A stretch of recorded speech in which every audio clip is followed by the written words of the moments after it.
So let's do some practice here. We can use our rule to start and see if we can confirm our rule, but our rule again was top times top, so 3 times 2 gives us 6 pieces that make up the parts, and we had 4 times 3, which made up the whole pieces.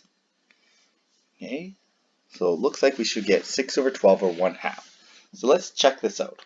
Okay, so I have the number of pieces that make up 3/4. So I'm going to do 3/4 along my horizontal, so 3/4. Okay, so 3/4 is that piece there. So I'm just going to shade that, and I'll just do some color to shade that. Okay, so 3/4 ends up there. 2/3. Okay, so I'm going to do this in thirds. 2/3 along the vertical is going to end up there.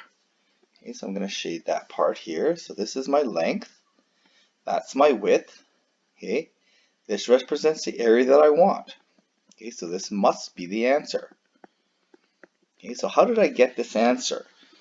How many pieces do I need to count for my numerator, or parts? 1, 2, 3, 4, 5, 6, or 2 groups by 3 groups, or 6 here. I need to figure out how many pieces make up the whole, which is the whole square. So I have 3 groups this way to make up the whole, 4 groups this way to make up the whole, so I have 12 groups in total. Yeah, that 12 makes perfect sense. Okay, so it looks like it's 6 over 12. So I did 4 times 3, and I did 6 times 3 times 2 to get the 6. So top times top, bottom times bottom seems to work. And again, if I just take a look at this, well, I can easily rearrange this into 1/2. If I take these 2 pieces and put them up here, okay, and get rid of this. Oops, I shouldn't do that. Okay, I just want to get rid of this shading here. Yeah, that looks like, yeah, that's definitely 1/2 fraction. So 6 out of 12, I can simplify to a 1/2 fraction as my answer. Okay, excellent. So what about this one? This is a mixed or improper fraction. It's a number bigger than 1. So how can I make this work? Well, the 1 still represents, 1 by 1 still represents 1 whole. So where would 3/4 be?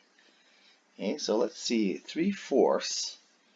Well, I'm going to do thirds, so I'm going to do along the horizontal, thirds, 1/3, 2/3, 3/3, but I got to go outside that to measure 1 more third.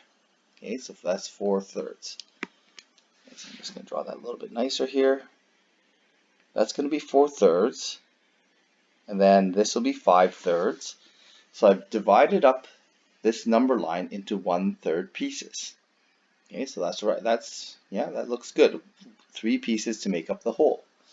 And 4/3, so I need this length all the way to here. Okay, so that's my length. So what about my width? I'm going to have 3 halves, so my divisions are halves. So I'm going to have to go half, 1/2, 2 halves, 3 halves. That's 3 out of 2 pieces here. Okay, so it's gone past my 1, but the 1/2 divisions is correct. So I divide the one whole into 2 parts. Yeah, half, half, half, half. Everything goes up by halves. So this must represent my area. Okay, so I'm just going to shade my area. Okay, I need to go 4 pieces this way and 3 down. Well, that still seems to confirm that the numerator times numerator gives me the number of pieces I'm shading, right? That's what I'm counting.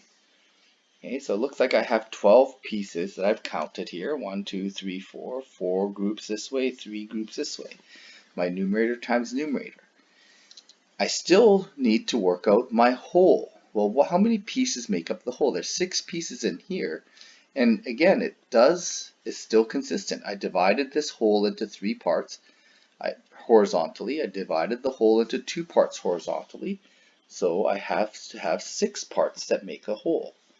And if I simplify that, really I just get 2 whole squares. Well, yeah, that seems to make sense, because if I take away the shading here, here, here, those are 4 pieces. and I just shade these 4 pieces, yeah, I can easily make 2 whole squares. Okay, so I'm just going to leave my answer as the other way around, just because, you know, we actually generated this answer of 2 by doing 1.5 vertically, okay, times 1 3/4 horizontal. There's 1 1/3 horizontally. It gave me 12 pieces out of 6 parts whole, which gives me 2 whole pieces. Okay, so this area model is an excellent way to justify or to do multiplication, any kind of multiplication. It seems to confirm this nice new rule as well of top times top, bottom times bottom, because the top times top seems to give us the number of pieces I'm going to end up shading, and the bottom times bottom, in this case 3 groups by 2 groups, seems to give us our 1 whole, or the divisions that make up the 1 whole piece. So this is going to be the way we're going to visualize multiplication. This is easier than our other method. Okay, now we can use all sorts of visuals. We should be flexible, but this is going to be an easy way to justify fraction multiplication and why we can do top times top, bottom times bottom. So I'm going to show you some apps here that we can take a look at and visualize these same multiplication models.